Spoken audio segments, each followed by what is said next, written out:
Right, so today I am going to share with you a selection of manuscripts from the Cairo Genizah. So manuscripts that can teach us something about the history of Arabic and Islam. And if you don't know what the Cairo Genizah is, that's okay. We will cover it. And if you do know, you probably think that the Cairo Genizah is a collection of Jewish manuscripts. In fact, primarily Hebrew texts. And that is actually a very accurate description. And if I'm being honest, 20 years ago, it would have been very difficult to put together 45 minutes worth of material on a topic of Islamic studies or Arabic studies in the Cairo Genizah. Of course, the hardest part would have been that I was only 10 years old then. But besides that, many of the most interesting discoveries that have come out of the Cairo Genizah for the field of Islamic studies were only documented in the last few decades.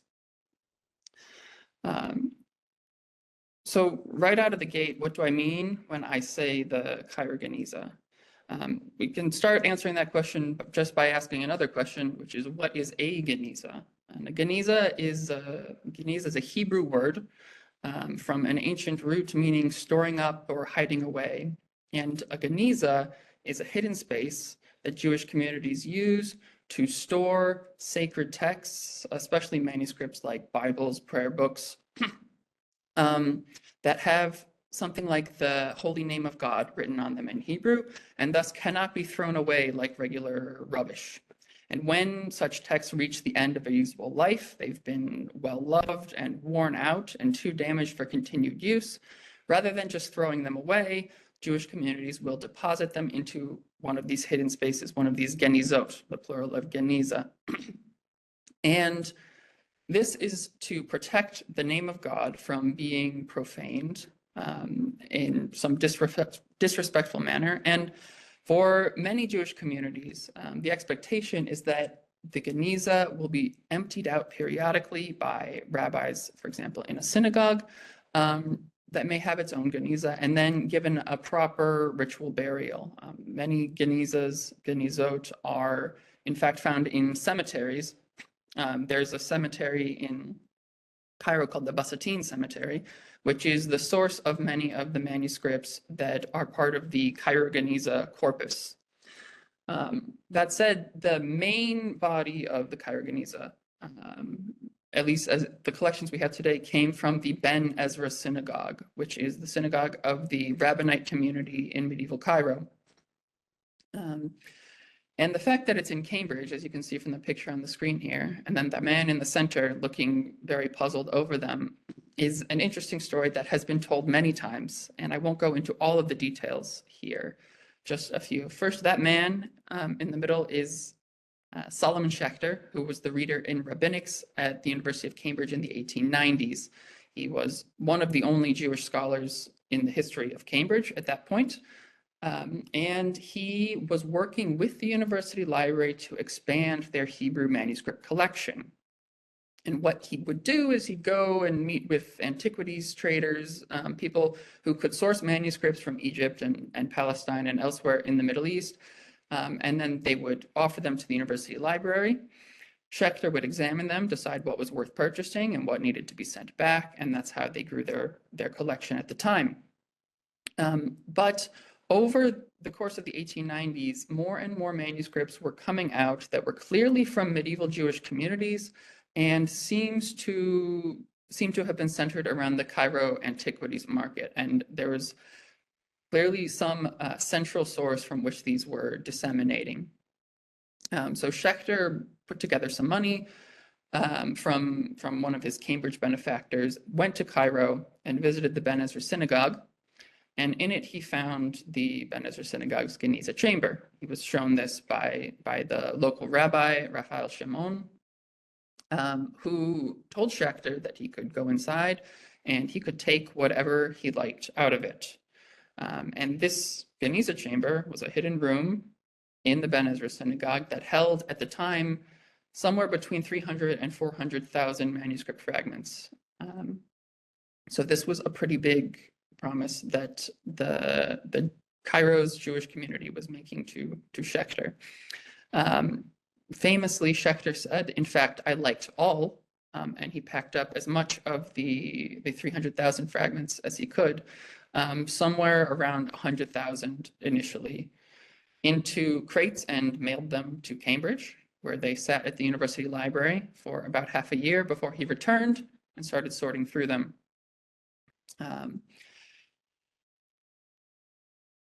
What you see on the screen here is the product of that sorting process. And he worked on it for about 5 years before realizing that it was exhausting and largely thankless. And he had other things he would rather be doing. So he eventually left Cambridge, went to the Jewish Theological Seminary in New York, and became its president there.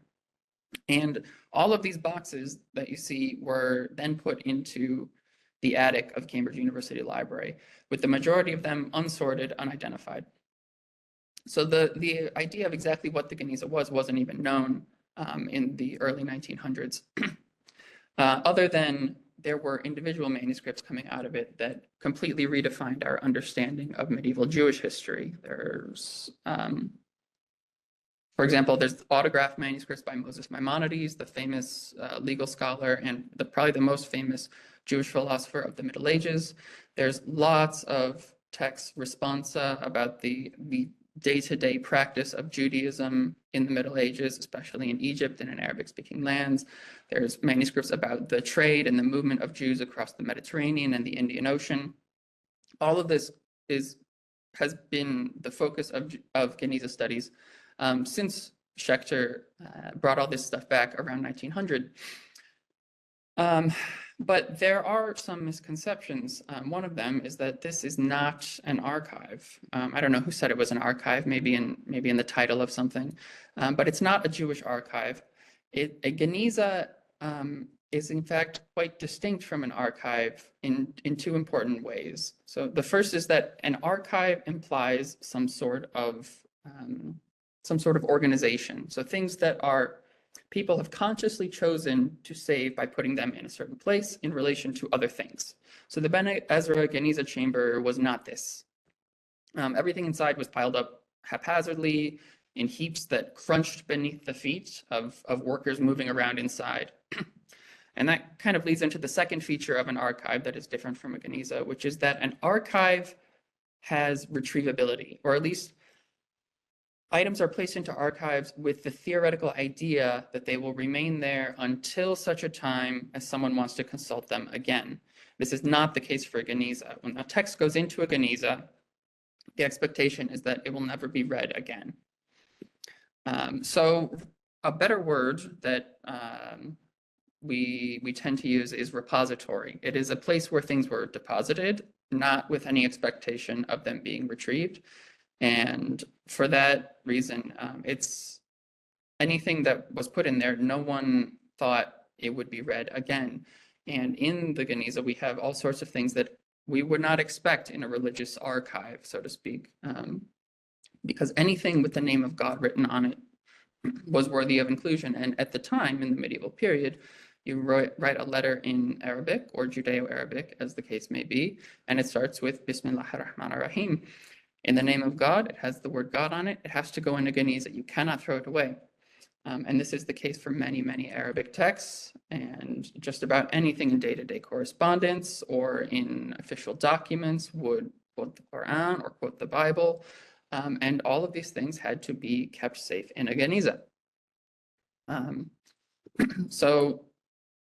Yes, not an archive. And the number 300,000 fragments is thrown around as sort of the total corpus, which is now spread around many libraries in the world. Approximately 2/3 of them are in Cambridge University Library, and there are small collections in Oxford, in the Russian National Library, Manchester, and the Jewish Theological Seminary. Those are the main ones. So I am going to do something which is kind of has been developing more recently in the last few decades, as I said. Just look at some of the Islamic material that is in the Genizah, often things that we can't completely explain why they're there, although I will try to. And the first thing that really highlights why the heck are these in a Genizah, a Jewish Genizah, are religious texts, things that are explicitly Islamic. So these are both fragments of small personal use Quran manuscripts. And I worked with Dr. Magdalene Connolly at Cambridge about 6 years ago now to go through the Cambridge Genizah collection and find as many Quran fragments as we can.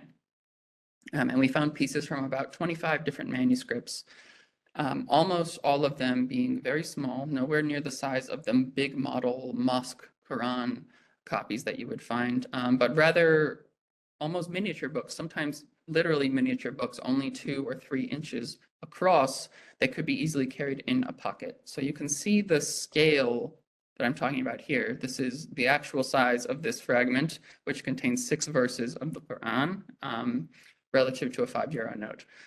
If you were watching this on a phone, your phone screen is bigger than the manuscript. So the question is, why are these Qurans in a Jewish Genizah? Of course, that's the question. I get it all the time. And if we start thinking about just the physical practicality, we have to remember how things were put into the Ben Ezra Genizah chamber. And in order to enter the Genizah chamber in the synagogue, you'd have to enter the first floor of the synagogue, climb the stairs to the women's gallery on the second floor, cross to the back of the room, climb up a ladder, and then push any manuscript that you wanted in the Genizah through a hole in the wall. And then the room was unlit with no doors or windows, and that would have been very infeasible. Things don't just accidentally fall in. Only a Jew could reasonably have gained access to the synagogue to that extent. So we expect that all or nearly all extant Genizah manuscripts were at one point in Jewish hands. So the real question is, why did Jews have these Islamic texts at all? And there are a couple of different reasons, different explanations that we think are likely. So the first one that springs to mind is always polemics, that the Jews of medieval Cairo would have wanted to understand Islam to some extent so they could better argue against it. One of the great fears was that their community would shrink in size when people converted to Islam. Similarly, they were afraid that the Rabbinite community, for example, was afraid that people would convert to Karaite Judaism. So the idea of conversion being a threat to the community's integrity is certainly one that could lead people to read the Quran to better understand it and thus better argue against it. Now, the opposite is also true. Some of these manuscripts may be here because there were Jews that had genuine interest in Islam, people who wanted to convert and maybe did not convert ultimately, or converted and then reverted to Judaism. And then these Quran manuscripts were in their possession when they died, or maybe they wanted to throw them away and they put them in their Genizah. So those two options, polemics or conversion, reflect some sort of intentionality. People who were aware that these are Quran fragments, they were reading the Quran for some purpose, and then that affects how they dealt with the text. The other options are more, I would say, popular. First is the use of manuscripts as amulets. We know from a lot of medieval amulets that they would invoke Quranic verses, and often pages of the Quran are fashioned into amulets that would be, especially these small ones, they would be rolled up and worn in, for example, an amulet case around the neck. There is also some tradition in medieval Jewish magic in Egypt that the inclusion of Islamic material, the inclusion of Quranic verses, could add additional power to magical amulets. So part of it may be that if you were, for example, going into a market with the intention of buying a magical amulet, as many people did in all classes of society at the time, we have hundreds, thousands of amulet fragments from the Genizah. You may not look too closely at exactly what text was being quoted in it. It could be a passage from the Quran, but if the magician who was selling it to you said it was effective, maybe that was good for you. And if you're Jewish, Christian, Muslim, it may not have mattered. And then it has the name of God on it, or invokes some other sacred phrase, and then it has to go in the Genizah. The final thing, which is likely the explanation for how a lot of Islamic texts got into the Genizah, and we'll see a few more examples of this later, is recycling. And that's because manuscripts were very expensive to produce in the pre-modern medieval period, especially manuscripts on parchment, because parchment was made from killing animals, and that was an expensive process compared to making paper. So when a book was falling apart, at the point that it would be put into a Genizah, many bookbinders would recycle those fragments and use them to reinforce the binding of new books. So one example is this, which is from a prayer text that was found in the Genizah. So if you look at this, we can see a couple signs of recycling. The first is that the entire fragment has been cut around the edges. So you can see the top and the left margin, especially the Arabic text, has been cut off. So it's been cut down to the size of a different book. And then smeared all over it is some kind of adhesive that was used to secure this parchment leaf onto the cover boards of another book. So remember, parchment was so expensive to produce that recycling was common in this way. And there are even hadith about using old Quran fragments to bind new copies of the Quran. So we can zoom in a bit here and brighten the image. And what we see is that this Arabic text is copied in an early Abbasid style Arabic calligraphy, so probably from around the 10th century. And in fact, this type of calligraphy is quite rare to see in non-Quranic manuscripts.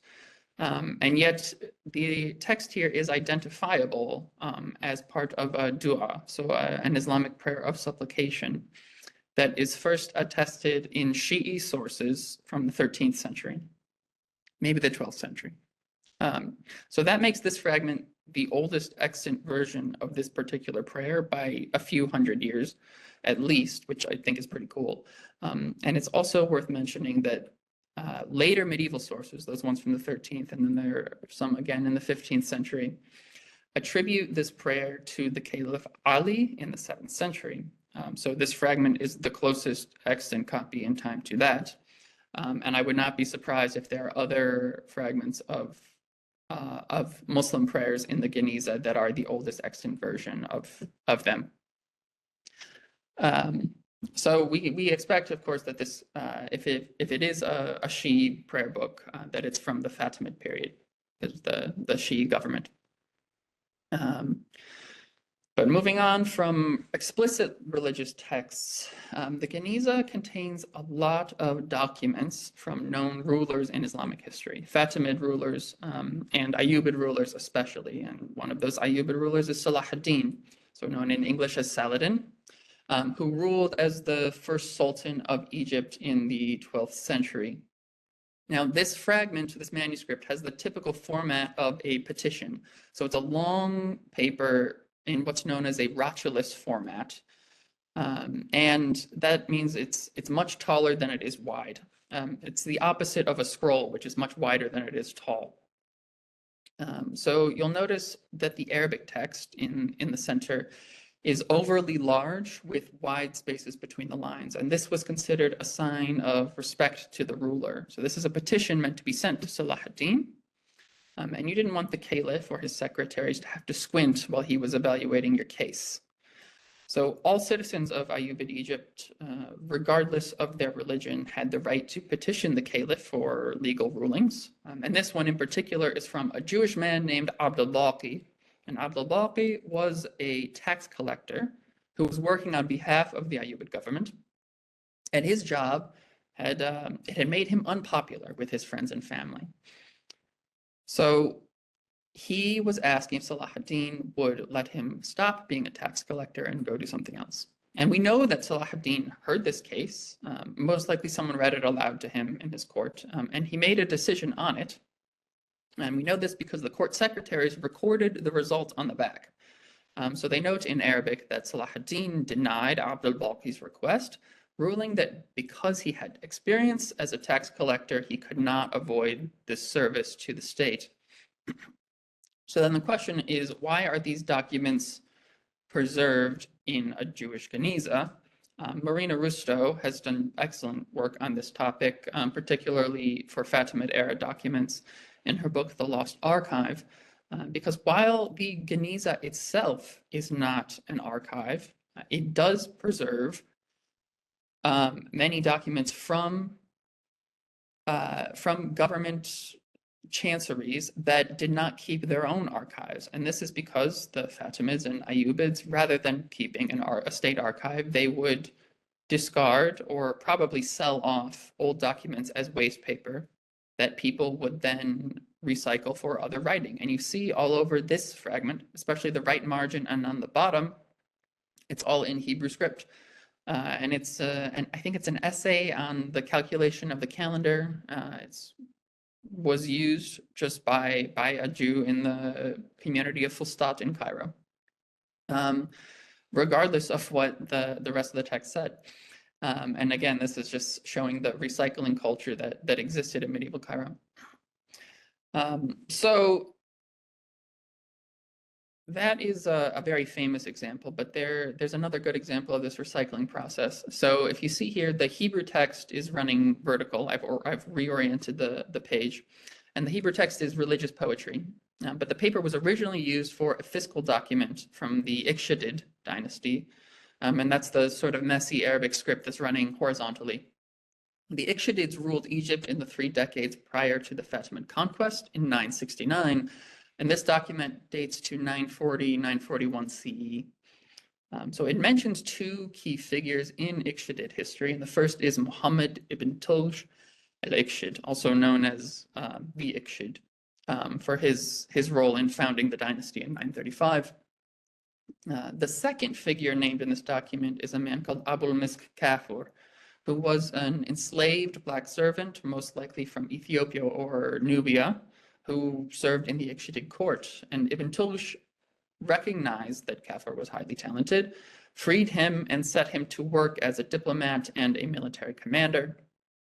He also appointed Kafur as the tutor of his sons, the 2 Ikhshidid princes. And when Ibn Tulsh died in 946, it was actually Kafur who assumed control as the prince's guardian and became the de facto ruler of the Ikhshidid state. So he ruled, and in fact, he kept the Fatimids at bay until his death in 968. And here I want to thank one person in particular, that's Alan Elbaum, who has been working with the Princeton Genizah project, which is led by Marina Rusto, I mentioned before. I asked Alan what the oldest dated document he knew of in the Genizah was, the oldest dated Arabic document, and this is one of the ones that he mentioned to me, and I think it's a really good one that is not, I didn't even know before this time that they had pre-Fatimid documents in the Genizah. There are certainly more of these. So moving on from legal documents, though, how about popular literature? So most people are probably familiar with Kalila wa Dimna, the famous collection of Arabo-Persian fables that stars this cast of anthropomorphic animals. And it was widely popular with people of all faiths and languages throughout the medieval Middle East, including Jews, including people speaking in Arabic, Judeo-Arabic.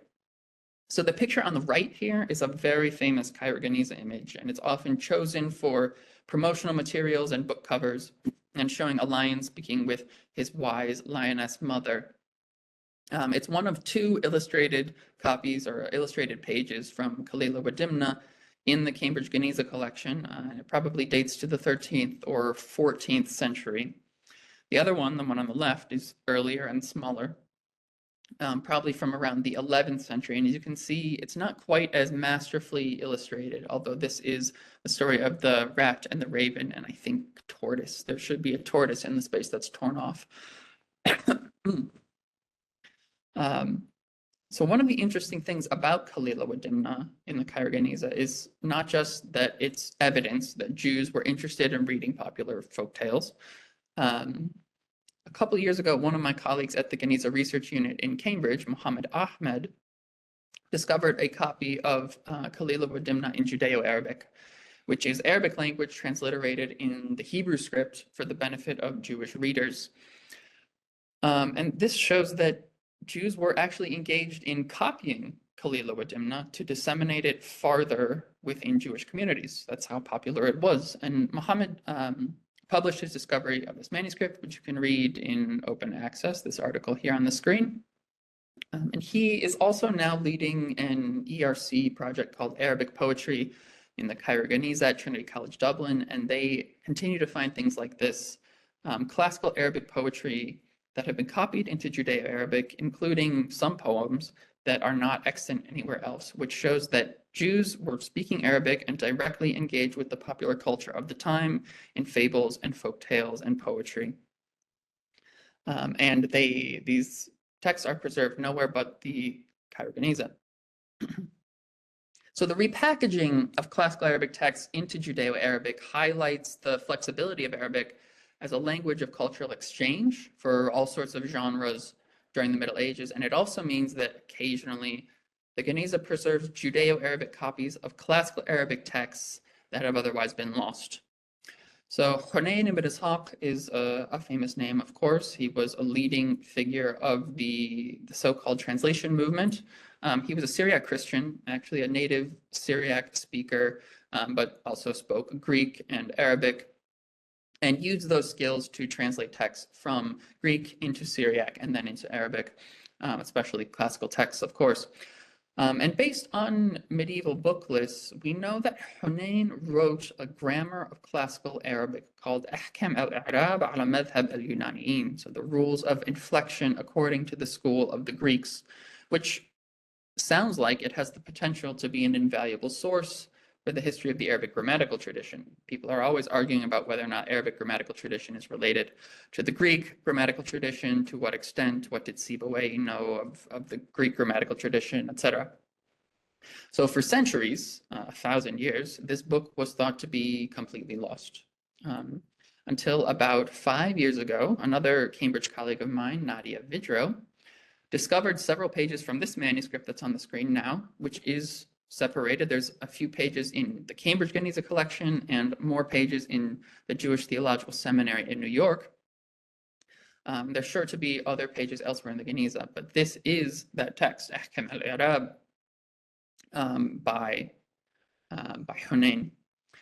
And if we did not have the Cairo Genizah, it would not be preserved at all, and it was only put into the Genizah because Jews were reading it. They were reading a grammar of classical Arabic, presumably so they could better understand classical Arabic. That's because Arabic was the language of literature, of science, of religion. It was the language that Cairene Jews spoke every day. It was the language that they first learned at home, and they would speak it with everyone in their community, including other Jews and Christians and Muslims. So in order to become a scholar at the time, you would have to learn something like the rules of Arabic inflection. And the Genizah also preserves copies of other scholarly works because these are the big expensive books that would be kept for a long time until they finally worn out and then could be placed into a Genizah. So because Arabic was the language of science and medicine and religion and politics, an Arabic book on anatomy or pharmacology, for example, was just as useful to a Jewish doctor as a Muslim or a Christian one. And we have no doubt that educated Jews read a lot of classical Arabic books. So for example, Moses Maimonides was the personal physician to the court of Salah ad-Din. He was definitely reading classical Arabic medical texts, many of which are preserved in the Genizah. And there's a lot of good work done on medical texts in the Genizah that includes some of these. So this manuscript is a copy of a book by the famous Muslim polymath Al-Jahid, and it's one of his lesser known works. It's called Tarbiya wa Tadwir, on squaring and circling. And I think it's about debunking common misconceptions, but honestly, I can't tell you a lot about it because this is the only page I've ever read. But Al-Jahid is one of the most famous medieval philosophers, and most writings of his manuscripts don't date before the Mamluk period, or even later. So that makes this fragment, which is probably from the 10th or 11th century, arguably the oldest extant manuscript of Al-Jahid's work. There's one other manuscript which may be slightly older. We don't know for sure. They're both not firmly dated, but that one is also from the Cairo Genizah. I think it's in the National Collection in Hungary, in Budapest. Anyway, it is likely that there are older fragments of al-Jahid's work there are other fragments of al-Jahid's work in Genizah collections that remain unidentified, many of which could be the oldest extant versions of those texts. And I just want to take a moment here to appreciate the outstanding calligraphy work here. A lot of scientific and medical texts in the Genizah show this high level of scribal skill. And it's a detail which suggests these books were aimed at a relatively well-off audience. So people like doctors and scholars who could afford to pay more for luxury manuscripts.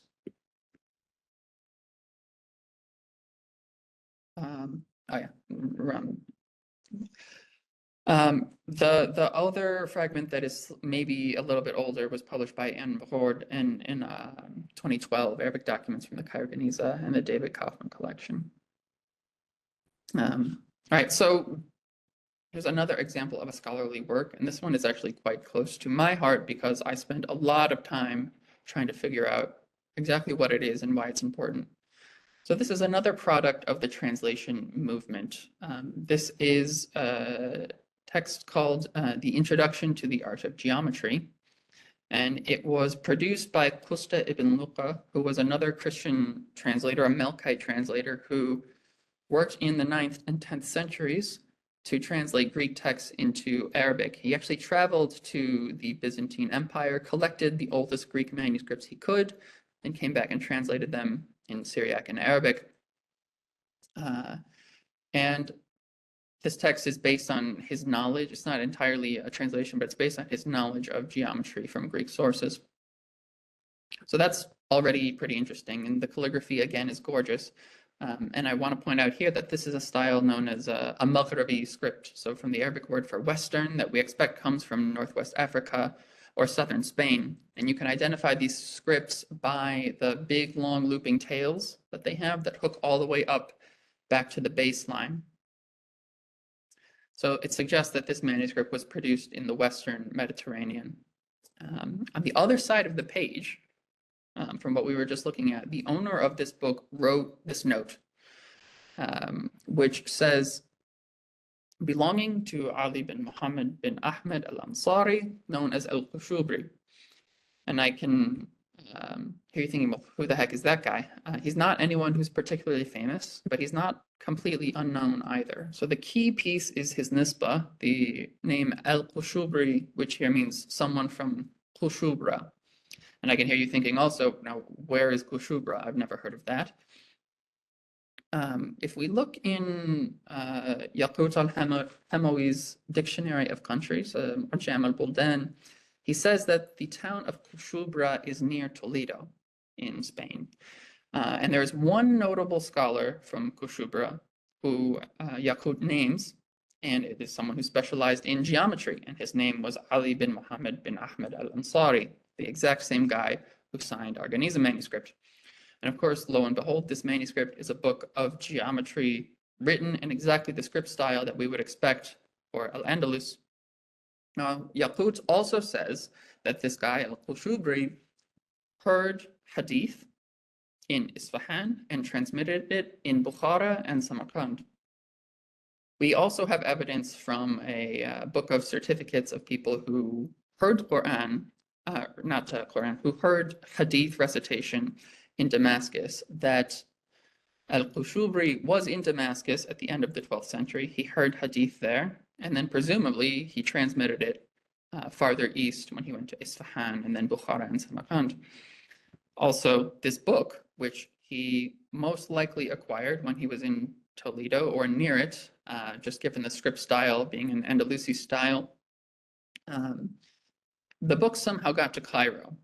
So my hypothesis is that he took it with him when he left Spain for whatever reason, for business or his career, or he just wanted to travel, went to Cairo, and then maybe he needed some money, or he just lost the book or something, and he got rid of it, disposed of it, sold it, and it was left in the Cairene Jewish community. He continued on, went to Damascus, Isfahan, etc. And this manuscript, I think, is a really nice story in a way. It shows how Arabic facilitated migration across thousands and thousands of miles from modern Spain to what is now modern Uzbekistan.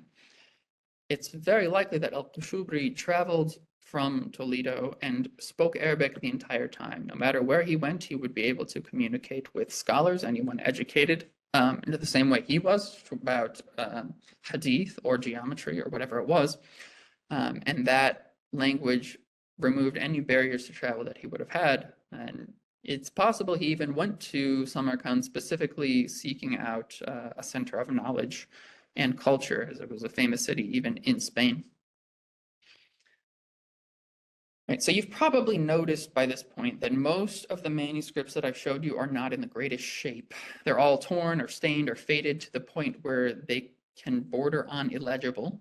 And this is because almost by definition, most things that go into a Genizah have reached the end of their usable life. So at some point, they are old and not worth repairing anymore. So users dispose of them by putting them into a Genizah. And this makes deciphering damaged text a critical part of Genizah studies. And in fact, I would even say that it's one of the only things that all Genizah scholars have to deal with, regardless of the topics of their research. There are so many different genres in the Genizah, just the few that we've seen today already, and that's just the Arabic and Islamic material. No individual, I say this a lot, no individual can possibly be an expert in all of the different genres that you will encounter when doing Genizah research. So we are united by only a few things. One of them is that it's hard to read most of these fragments. So for my last manuscript today, I want to take you through the process of identifying a very damaged fragment and the surprising things that you can find out and end up learning along the way. So as you can see from the start here, the text on this manuscript is almost completely rubbed off, especially the lower 2/3. That was once completely full with Arabic text, but the script was written in some kind of carbon-based ink that flaked off fairly easily. And it seems that this fragment was used for bookbinding again. It was bound around the outside of book covers, and anytime that book opened or closed, it rubbed off some of the carbon ink. And yet we can see a few things, there's a few clues. The first is the rotulus format, which I did foreshadow earlier. It is taller than it is wide, and this suggests that it is probably some form of manuscript. Some sort of documentary manuscript. The other thing that we know about documents are that in the Islamic period, documents, well, really all periods in Egypt, documents are very formulaic. You expect the same parts of a document to appear in the same places in each document of a specific type. So here, actually, if we zoom in on the very first line of the text, the one that is the least rubbed off, we see exactly what we expect to see. So it would have started with the basmala. So Bismillah ar-Rahman ar-Rahim. Wa sallallahu ala Sayyidina Muhammad nabihi wa alihi. So this is the tasliyah. May God bless Muhammad and his prophet and his family. Specifically, this is the Shi'i version of the tasliyah. This is very common in Fatimid era documents in the Cairo Genizah. It's been documented this exact form or in very similar versions many times. So the expectation then becomes that this fragment is probably from the Fatimid government, the Fatimid chancery somehow, because it's the Shi'i tasliyah. It's also a very interesting manuscript for all of the illumination at the top, which we will get to later. So I didn't want to just give up on it, even though it was mostly illegible. So I had the team at the imaging lab at Cambridge University Library do multispectral imaging, and this is an infrared image that helps a little bit. It makes it some of the words a little bit clearer. But like I said, I'm not an expert in every genre that I come across in the Genizah, and this was still not enough for me to identify what kind of document this was. So actually, I went on social media and asked for help if anyone could read more of the text from the multispectral images. And two very incredible people got in touch with me, Muhammad Ali Abu Hamza and Ahmed Al-Tash, and they gave me some fantastic help. So they identified the document as a marriage contract and deciphered the name of the groom as Abdullah bin Ayyad as-Saqil. The bride's name is also partially extant. It's something like Situm el Bint, and then there's some more of it. It was signed according, well, they were able to identify the location where it was signed, and that's El Bahnasa, which is also known as Oxyrhynchus in Greek. And they also found out that it was signed on a Friday, but the exact date is lost. It's in the part that is torn off on the far edge. So we know this wedding happened on a Friday. So all of this is very interesting. But the most interesting part of the entire manuscript is the illuminated scrolls at the top here. So we have an idea of what this should be. It's a marriage contract. It's from Oxyrhynchus, and even though we don't have an exact date, it's probably from the Fatimid period. Is there any other way to narrow down the dating using these illuminated scrolls? So if we look here, there's some very clear imagery and motifs. There's in the center band, you'll see the repeated imagery of animals. There's a rabbit on the far left. In the middle, it's a scimitar oryx, which is a kind of antelope. And on the far right, it's a large bird, maybe a peacock. And there's also a tiny bit of gold leaf right next to the oryx. And it looks like each of those flowers once had gold leaf in them. But one of them, there's a hole punched through, and the other one, there's still a bit of gold leaf. More helpful for us is the top and bottom band, which both have the same Arabic motto repeated over and over. It says al-mulk lillah, so sovereignty is God's. And this is all very unusual for an Islamic document, because at least in the Genizah, Islamic documents are not illuminated in this way. It's very uncommon to find illuminated manuscripts at all, besides the Jewish ketubot, the marriage contracts in Judaism are very highly decorated in the Genizah. But as far as I knew, this was unprecedented in the Genizah. But just because something doesn't have a clear precedent in documents doesn't mean that it's unprecedented in Islamic art more generally. So I widened my search. And I started looking at Taraz embroidery. Specifically, Taraz is it's embroidery that uses colored threads to add bands of repeated images and calligraphy to textiles. And it's based off of a tradition of Coptic embroidery that evolved during the Islamic period into a new art form. Typical content in the calligraphy that's added in Taraz is the names of rulers, when they commissioned them, and mottos of those rulers. And Taraz garments were often used as diplomatic gifts to cement relationships between rulers. For example, we know that the Fatimid state closely controlled the production of Taraz garments at workshops in the Nile Delta, and they would trade them with foreign powers as part of a diplomatic exchange. This one is specifically from the Caliph al-Dhahr from the 1030s, and it's in the New York Metropolitan Museum of Art. So one motto that appears in these Taraz multiple times is in extant Fatimid fragments, at least, is exactly the same motto that was repeated in the ornamental bands of the Genizah document. So we have al-mulk lillah, sovereignty is God's. This one is not attributed to any specific ruler, but it is estimated around the 10th century based on the script style, which you can compare embroidery script style and calligraphy script style. There's a number of remarkable similarities. And then here is another example with the same motto. This one is from the Fatimid Caliph al-Aziz. And this one has two bands, exactly like in our document, that say al-mulk lillah, and it's surrounding a repeated bird motif. This one's, in Cairo's Museum of Islamic Art. So my new hypothesis is that this is a marriage contract commissioned by a high-ranking Fatimid official around 975 to 1025, which would be during the rule of al-Aziz or his son al-Hakim. And that's based partly on we know that it's probably from the Fatimid period, and then the comparison of the art style.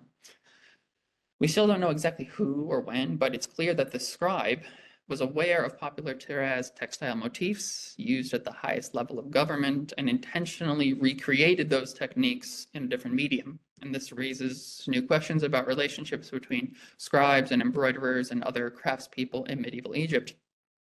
And this cross-disciplinary technique actually got me thinking about another way that embroidery might help us understand a mysterious Genizah fragment. And this is truly the last thing I will show you today. So I noticed that in many of the Tiraz samples, are you telling me? Oh, okay, yeah. So I noticed in many of the Tiraz samples that Arabic letters at the ends of words that traditionally descend below the baseline instead ascend to the top of the line. So this is just one sort of calligraphic work in the Tiraz. So here's an example from Al-Hakim, and this is his name, Al-Hakim.